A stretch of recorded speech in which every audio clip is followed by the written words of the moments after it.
Hello, and welcome to another episode of The Other Side of Sales. I'm Kasey Jones. And I'm Ashleigh Early.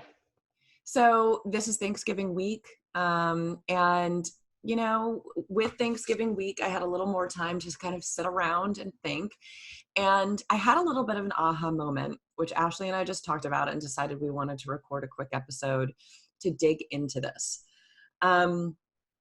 I will give you the caveat. This is pure speculation. We've done some cursory research to back up our kind of initial gut instincts on this stuff, but we're actually asking all of you for your feedback and your input. So here's the thing. I realized while I was kind of hanging out and cooking on Thursday and eating too much, I realized that I can pretty easily name at least a handful and probably close to a dozen sales leaders who are men who had absolutely meteoric rises to the VP level, where, 4, 5, maybe 6 years of being in sales, and they're leading a team and really growing that. And I started to think about it, and I realized that I couldn't think of a single woman whose story matches that. I know multiple women that go out and form their own companies, and that is their pathway to a meteoric rise. Or become like the number one rep at their company. Absolutely. I can name dozens of women that have done that. But yeah, what stuck us was, why can't we think of any women who've become VPs of sales in that 5-year ballpark range, where we can think of so many guys who have done it? And I'll throw this in there. I don't know anyone who's LGBTQ. And I could think of maybe 2 that are African American or minority. Yeah, that's a good call. That's a very good call. I think what really stuck out to me is the gender, because I can name a few Black men, but I can't name a single woman. No.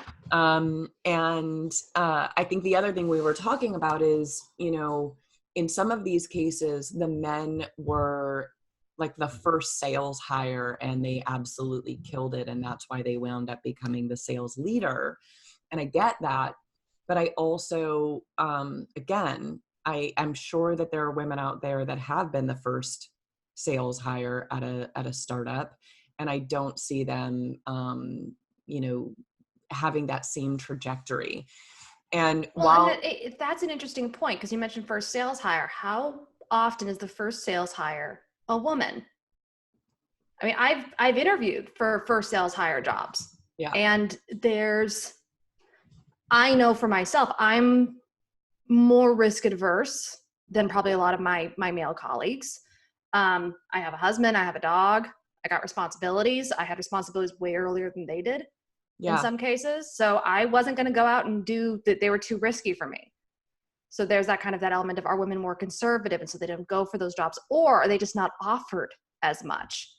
Like I remember I interviewed for one job, and it was a first sales hire, and I knew it was going to require a lot of in-person meetings. And there's the part of me that goes just straight safety. Am I comfortable? Yeah. Doing that much on my own in major cities, yada, yada, yada. My husband didn't like that, but that was a factor as well. I don't think a guy would be thinking that. No, God, no.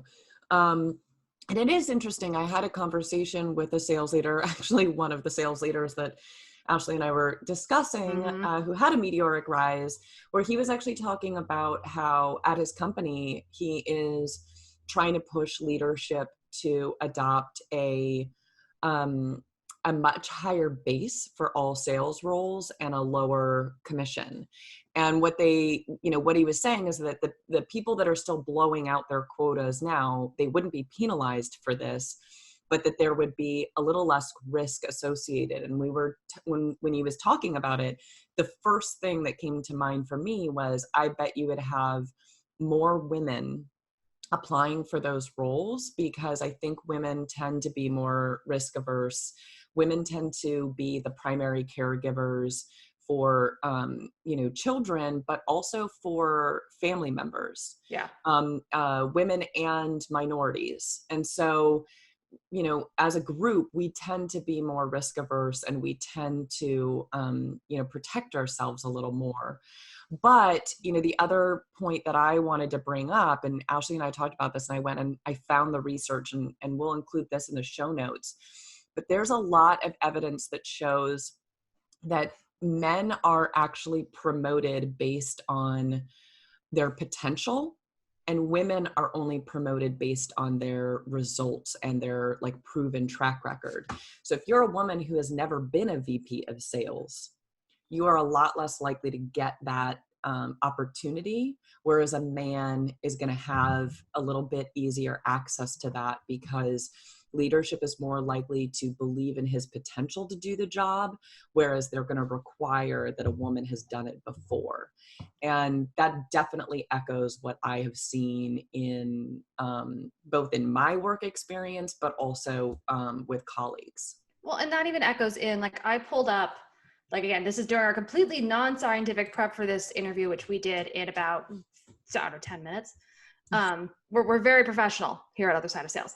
But I pulled up Sales Hackers 35 most influential women in sales, of which Miss Jones is a member. Yeah. And then we pulled up the LinkedIns of everyone who's on that list who hasn't started their own company. So as much as we love a better Jones consulting and all that, technically that doesn't really count. No. So we pulled up all those, and very much doesn't count. And that's our big exception. Yes. Here. There's plenty of women that become CEO of companies they start, but there's a lot fewer women that are CEOs of companies that somebody else started. Bingo. So the average time to VP of sales was 12, 14, 15 years. Yeah. It was nuts. There were two that were under 10, but pretty much in every case, it took all of them 2 to 3 years in sales usually to get to a manager or even a director level. Yeah. But then they stayed in that level for 4 to 10 years. Yep. Before getting that jump to VP. And in most cases, I think they did it at multiple companies. Yeah. And that really stuck with me too, because not just kind of where I'm in my own life, but it's really fascinating to me, this idea of potential versus results. Because every time I've gone in and interviewed and I've had discussions with, and I've been told every time I've been rejected for a job because I didn't have experience, the person that was hired typically was a guy who was pretty comparable to me. Yep. And every time I blew it up, I was like, oh, it's all right. I didn't want to work there anyway if they're going to do that. But the question kind of comes back to, for me, is, okay, so I think there's something here. There's a bias, there's whatever. And we'll talk about what to do with that at some point. I don't know what the answer is. But here's my question. Are we not seeing women who have meteoric rises because they're not happening, or because they're not shouting about it in the same way that a lot of our male colleagues who do have these meteoric rises are? Because we know women are much less likely to advocate for themselves, to jump on social media, to talk about how you can do this too. We just, in general, it's not something many women feel comfortable doing, many minorities feel comfortable doing. But, I'm also really curious to see how many VPs of sales there are like in SaaS that are women. So if I do a little bit of looking around, and in my conversations when I've, posted on LinkedIn about this, the industry that usually is the fastest to respond and be like, oh no, I've had tons of women bosses, usually come from finance. Yeah. And I'd be really curious to just look at the blanket numbers of how many women VPs of sales there are in software, because I don't think there's that many. No, and I think I agree with you. And I come from kind of the hardware side of the house as well. And I think I had a similar ratio of male and women leaders in software and in hardware. But I think there were more sales leaders that were women in the hardware companies that I worked at. That's interesting. And isn't the CEO of VMware a woman right now? I don't know. But I think go Google. No, but I think there is, in my view, and this is purely unscientific, and this is my sort of take on things. Yeah, because the rest of the show has been so scientific. Oh, you know, really. But so I think in the kind of the way that I view it all is that software tends to be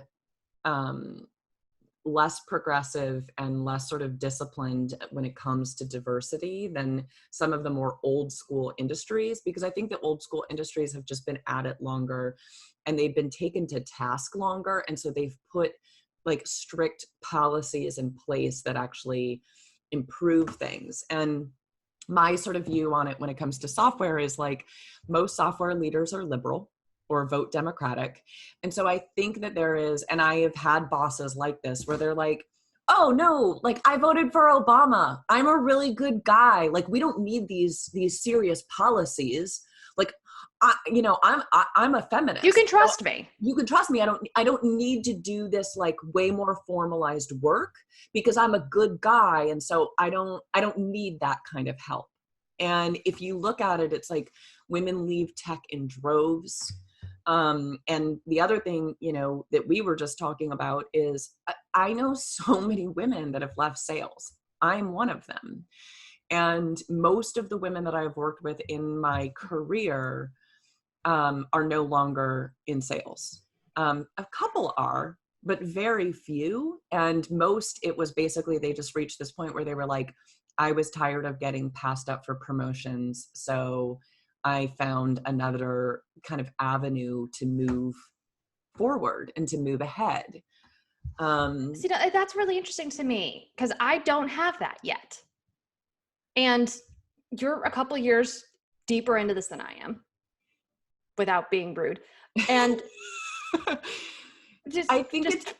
I wonder if that will change it for me in the next 4 or 5 years. Because right now, I think I'm on the flip side of that. I think the majority of women that I have worked with are still in sales.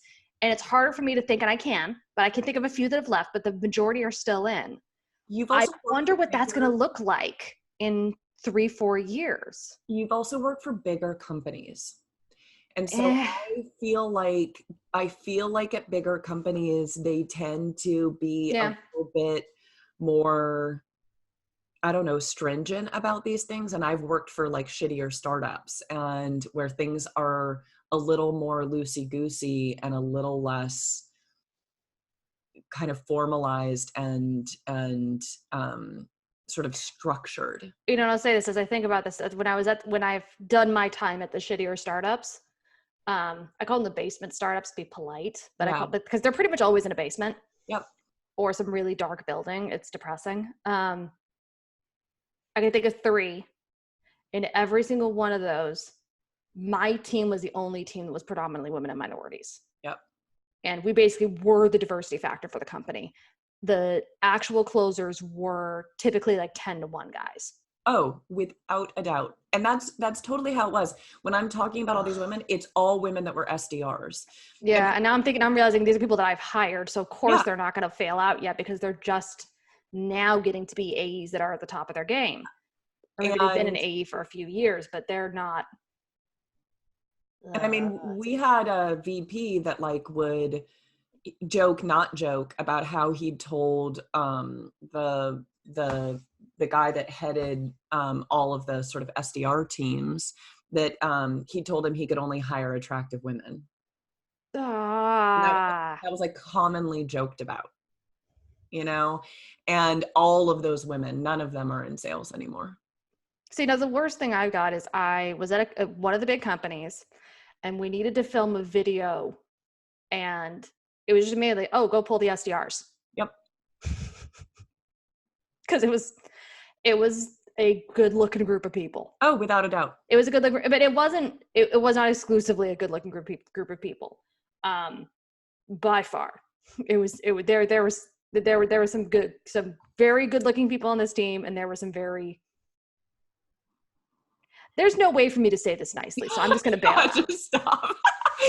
But just keep digging. But so here's the deal. Like anybody that is listening to this, and frankly, because I'm super interested in this as a topic, and I want to start to dig into this a lot more of like what does the career trajectory look like for women in sales, particularly in software? Anybody that is listening, if you've got an example that either proves this right or proves it wrong, please share it with us. Please. If you've got a take on why this is, or a story that you want to share, like if you don't want to do it publicly, please send us an email, hit us up on social media, because I am really curious to study this as an issue and to take a closer look at this. Because here's the other thing that we kind of haven't mentioned yet. If it takes women a lot longer to get to these leadership positions, that means a lot of things. One, it means that you've got to be willing to put in a lot more kind of years of sweat and labor and toil to make it to that VP level if you are a woman. Which means over your lifetime, you will earn less. Exactly. But it also means that there are fewer, that just by the very nature of it, that there are going to be fewer women at the top and fewer women advocating for women like them who are starting their careers. And I think that this has this cascade effect on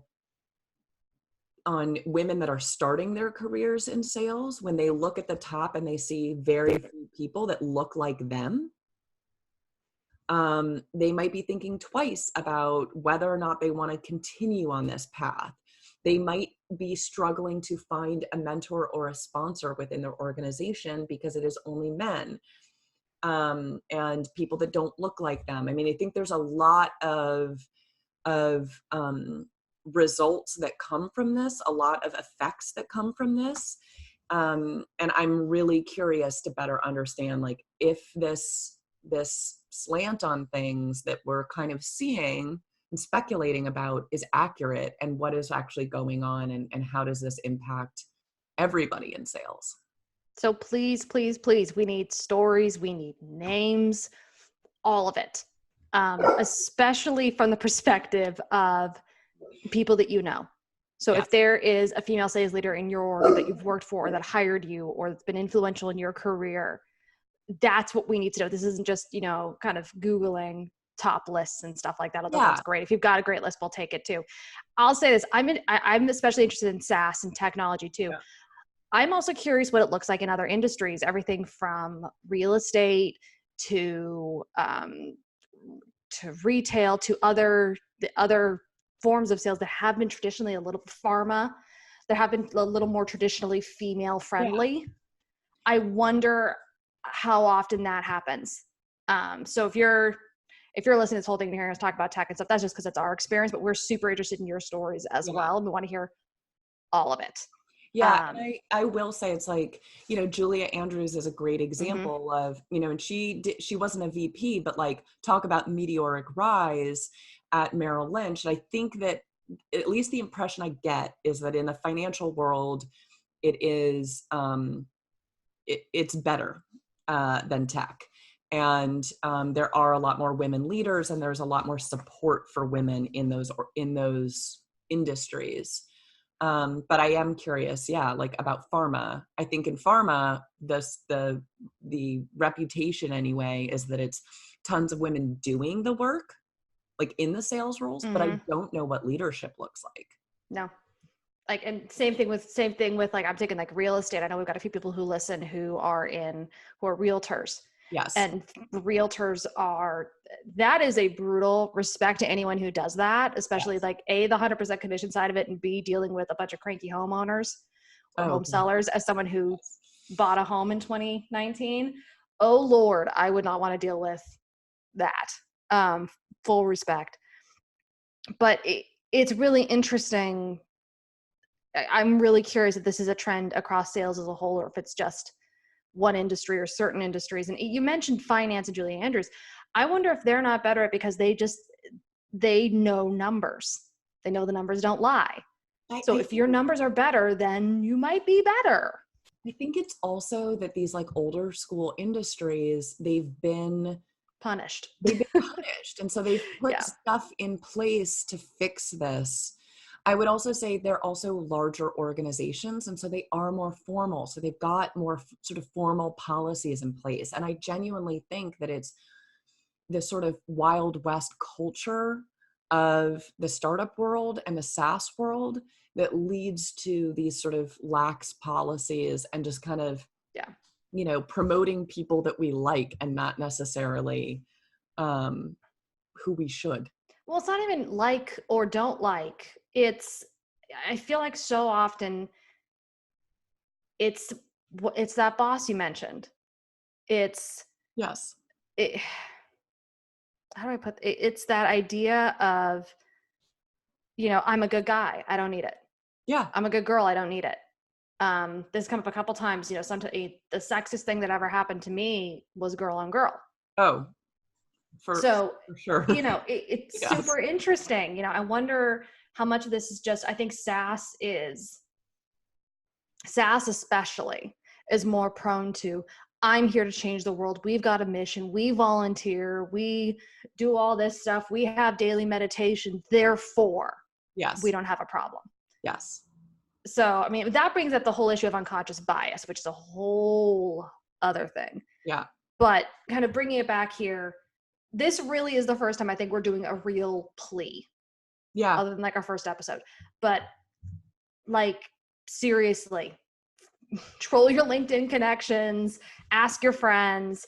We want to know about the women, minorities, LGBT that have had meteoric rises in their sales careers. Yeah. So we're specifically looking at people who have been able to get to a VP of sales position where they're managing a team, probably second layer manager, in, I'll say, under 10 years. Yep. Because I could find 2. Yeah. And by the way, we're probably going to want to interview them. Yeah, we may or may not also reach out to them and be like, hey, we want to hear your story. We do. But yeah, we just, so much of what we are working on when it comes to the other side of sales is learning more. Mm-hmm. Because a lot of these topics are just, they're sort of casually discussed between friends, but there isn't data, there isn't research, there isn't a lot of actual information about how our industry works and how it doesn't. And so share your insights, your stories, and your list of people. And by the way, I get it if you don't want to put that list on social media, send us an email or DM us on social. We would love to, we will maintain your identity or your privacy if you want us to, or we'll shout your name from the rooftops, whatever you want. We're very flexible in that way. And I'll say this too. We want to learn. We want to learn. And I'm also curious, if you take 10 minutes and do this, I want to know if you can't find anyone. Yeah. I want to hear both. I want to hear if you find people, and I want to hear if you don't find people. Yes. Yeah. So this is a bit of a favor, little project for you, as if your December wasn't already busy. Yeah. Okay. So, hopefully we will hear from all of you about this. And just a quick reminder, you can always submit, nominations for people that you think we should interview. If you go to our website, othersideofsales.com. And, also, quick note, we had a couple of people reach out about wanting to submit content for the site. Yes, we would absolutely love that. If you have something you want to talk about, please get in touch. I'm going to add something to the website, hopefully today, where there's kind of a form you can fill out that gives you all the information and kind of streamlines that process. But we are building out the content aspect of our website, and we would love all of your input. So please send it our way. Yeah. And as always, we're always open to comments and feedback. Don't ever hesitate to reach out to us. We're at hello@othersideofsales.com. You can hit us up on Twitter, LinkedIn. I think we have Instagram. We're working on Instagram. I don't know. We have one. We just have posted absolutely nothing on it. So if anyone wants to submit stuff for us to put on Instagram, let us know. We want to hear about all of that. And of course, it's a huge, huge, huge help if you can like, subscribe, and review us on all of the major podcast platforms, especially iTunes. Okay. So with that, have a great December, finish the year strong, and very much. Thank you. We're very thankful for all of you. Hopefully dozens of people who listen to this.